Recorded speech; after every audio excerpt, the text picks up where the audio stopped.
melihat Rasulullah membuatkan sahabat mengingati Allah Subhanahu wa taala. Tengok Nabi, para sahabat ingat Allah. Tengok Nabi, sahabat ingat Allah. Maka kesemua sahabat berebut-rebut kalau solat untuk berada pada saf yang pertama di sebelah kanan. Sebab Nabi bila solat, Allahumma antas salam wa minkas salam, Nabi akan beralih di sebelah kanan, dan kadang-kala Nabi menghadap keseluruhan badan dia, menghadap ke makmum. No? Dan yang selalunya Nabi ke belah kanan lah begitu. Maka sahabat yang duduk belah kanan semuanya akan melihat Rasulullah. Mereka suka untuk tengok Nabi dan mereka merindui Rasulullah sallallahu alaihi wasallam. Kira kalau Nabi hantar keluar saja, keluar pergi mana-mana jadi wakil ke apa ke, teringat Nabi sallallahu alaihi wasallam. Jadi ada sahabat dalam satu kisah nama Hisham ibn Al-As, sahabat Nabi. Kisah ni disebutkan oleh Al-Imam Ibn Kathir, dan Imam Ibn Kathir sebut isnaduhu jayyid wa rijaluhu thiqat. Sanad hadis ni A, dan perawi-perawi dia semuanya thiqah. Tapi pelik cerita ni, iaitu dua orang sahabat, Hisham dan juga seorang lagi tak disebutkan nama, diutuskan untuk pergi berjumpa dengan Maharaja Rom. Maharaja Rom yang waktu tu merupakan dua kuasa besar dunia. Dua tertinggi waktu tu, tuan-tuan. Kalau tuan-tuan sebut hari ni dunia moden, dua tertinggi kita kata Amerika dengan Rusia lah. Paling kuat kan. Ketika Rasulullah menjadi Perdana Menteri Madinah, dua kuasa besar dunia ketika itu adalah Rom dan Parsi. Rom dan Parsi.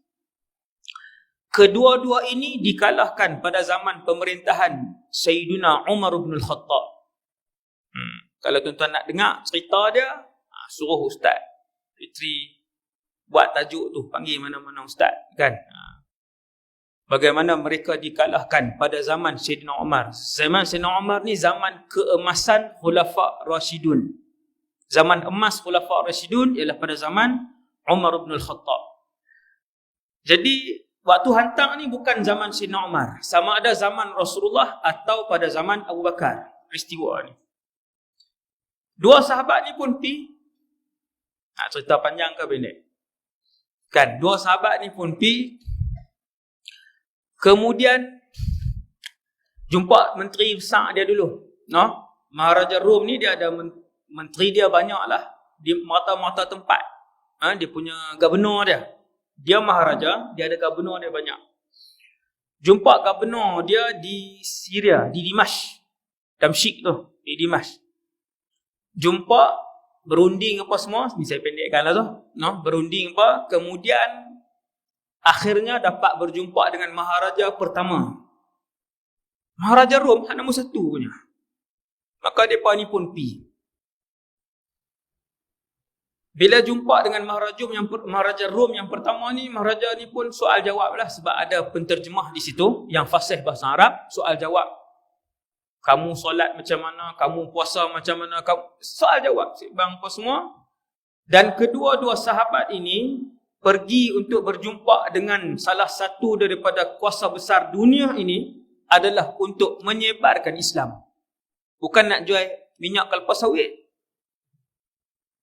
Bukan nak pergi cari projek, tuan. Subhanallah. Tengok pemerintahan dulu. Rasulullah sallallahu alaihi wasallam buat apa yang Nabi sebut.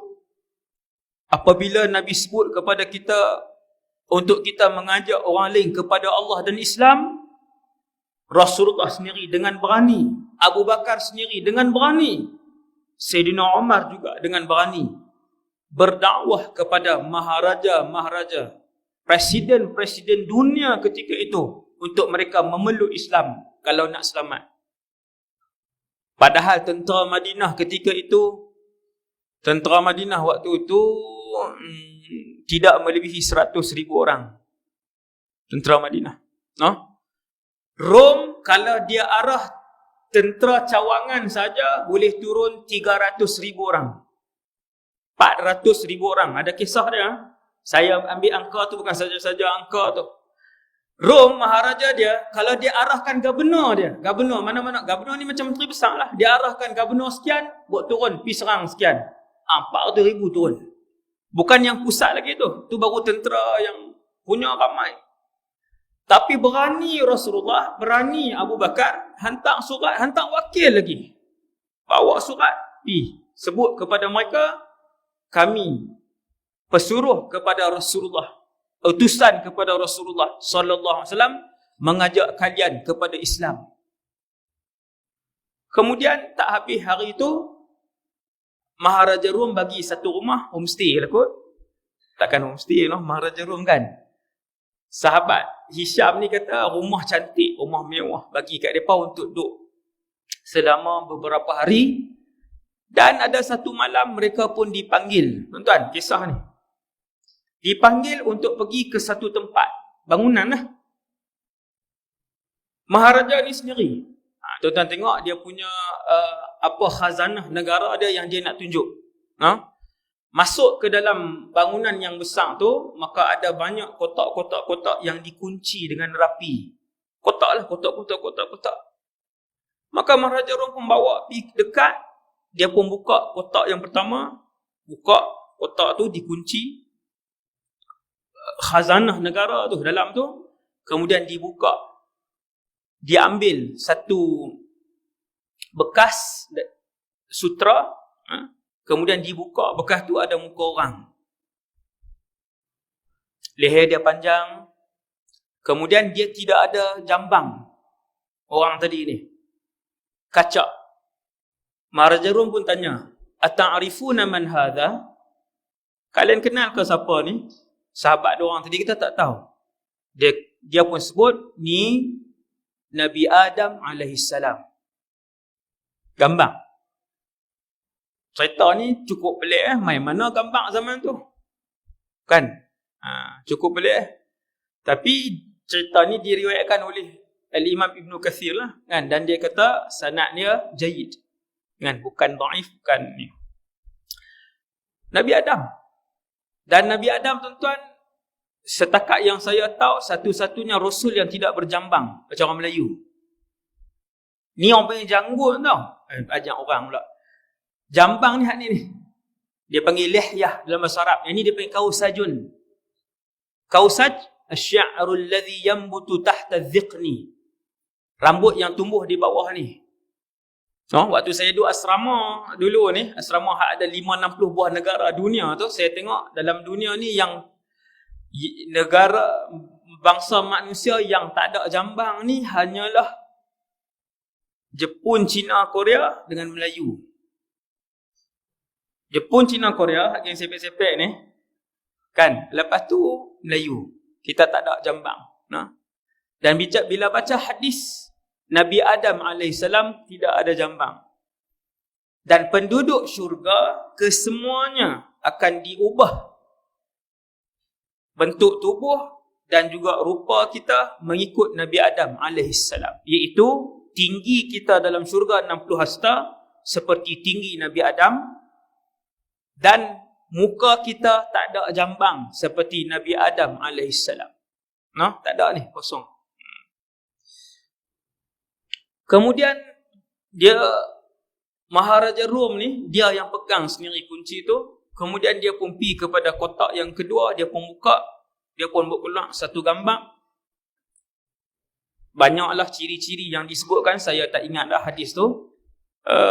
Antara ciri yang disebut ialah mempunyai jambang yang cantik, jambang yang indah. Macam mana jambang hak elok? Tuan nak bayang macam mana? Kan? Jadi saya balik asrama, saya parti. Tuan, tak semua jambang elok tuan, bukan semua jambang elok. Jambang yang cantik ni dia macam mahkota kat orang lelaki tu. Dia cantik, dia tak naik merata macam tu. Dia tak pi kanan kiri depan belakang ni, dia semua lurus macam tu. Subhanallah. Bila saya perhatikan, dan kebanyakannya juga adalah orang Syria juga. Kan? Bangsa lain pun ada juga. Orang Syria pun banyak lah kan. Dia jambang tu elok. Bila baca hadis yang menyebutkan tentang jambang yang elok ni, kita boleh faham lah. Sebab kita pernah tengok kan. Maka dia pun sebut yang tu Nabi Nuh AS. Kemudian buat keluar gambar yang ketiga, gambar. Duduk dalam bekas baldu ke bekas sutra tu, buka ada gambar. Tunjuk. Gambar yang ketiga, gambar Nabi Ibrahim AS. Kemudian dia berjalan jauh. Maharaja Rom ni dia berjalan di kotak jauh sikit. Dia pun buka. Ini cerita Rasulullah ni kan. Bila dia berjalan jauh sikit, ujung sekali dia pun buka. Dia ambil kotak tu warna putih, cantik lah. Ada kotak hitam, ada rasul kotak hitam, ada rasul kotak putih. Ada kotak putih, sutra tu dia pun buka. Dia buka, dia tunjuk. Ta'rifuna man hadha? Bila tunjuk je gambar tu, dua-dua sahabat teriak. Bakaina. Dua-dua teriak. Sahabat. Muka Nabi ni tengok waktu bila pun teriak. Kita akan menangis. Dia jadi hibah. Dia main. Tengoklah. Kalau tengok. Kan. Kalau Allah muliakan dalam mimpi pun, bila kita tengok tu tak boleh cakap dah. Dia tak boleh cakap dah. Kalau duduk jarak jauh tak berapa sangat. Kan. Ada orang kali pertama tu nampak jarak jauh. Kan orang sebut tu Rasulullah. Tengok pada jauh tak rasa apa sangat. Kan? Tapi kalau duduk depan, dia tak boleh keluar perkataan dah. Dia tengok, dia teriak. Kan? Wallahu a'lam. Yang tu daripada apa? Dan begitulah para sahabat radhiyallahu anhum bila buka kotak tu tunjuk, bakaina, kata Hisham, kami pun menangis. Innahu Rasulullah Muhammadun Rasulullah sallallahu alaihi wasallam. Maka daripada duduk tu, Maharaja Rum tu waktu buka tu dia duduk. Bila dia kata Muhammadun Rasulullah, dia pun berdiri, dia kata Muhammad. Dia kata yang ni ke Muhammad? Betul ke yang ni Muhammad? Dia kata ya. Inilah Nabi kami Muhammad Rasulullah sallallahu alaihi wasallam. Maka dia kata, Maharaja Rum kata, sebenarnya kotak Nabi kalian ni duduk belakang. Dia yang terakhir lah, Nabi terakhir. Aku sengaja tunjuk untuk aku lihat apa reaksi kalian. Nak beritahunya para sahabat radhiyallahu anhum, bukan kita kenal pun tuan. Sahabat nama Hisham tu bukan kita kenal pun. Tapi kesemua mereka menyayangi Nabi sallallahu alaihi wasallam. Sekecil-kecil sahabat, kesemua mereka menyayangi Rasulullah sallallahu alaihi wasallam. Maka kalau nak duduk dalam syurga satu negeri dengan Rasulullah, nama negeri itu adalah Jannatul Firdaus. Syurga dia bertingkat-tingkat. Jarak daripada satu tingkat nak pergi ke tingkat seterusnya, Nabi kata seperti mana jarak daripada bumi pergi ke langit. Orang hak duduk syurga bawah tuan-tuan, syurga Aden, Jannatul Ma'wa, kan, yang syurga-syurga lain ni, hak duduk bawah ni, mereka melihat syurga-syurga yang di atas mereka seperti mana seorang yang duduk di bumi dan melihat kerdipan-kerdipan bintang. Tengok macam tu lah. Jauh. Dia punya beza dia jauh. Setiap syurga beza dia jauh. Kalau nak boleh tengok Rasulullah hari-hari, kalau nak boleh bersembang dengan para Nabi setiap hari, mesti kena Jannatul Firdaus. Sebab tu Nabi kata, kalau minta syurga, Nabi kata, minta Al-Firdaus Al-A'la. Nabi kata, kalau minta syurga, minta Al-Firdaus Al-A'la. Minta Firdaus yang tertinggi. Sebab dia adalah tempat tinggal para Nabi dan Rasul dan orang-orang yang terpilih. Orang terpilih.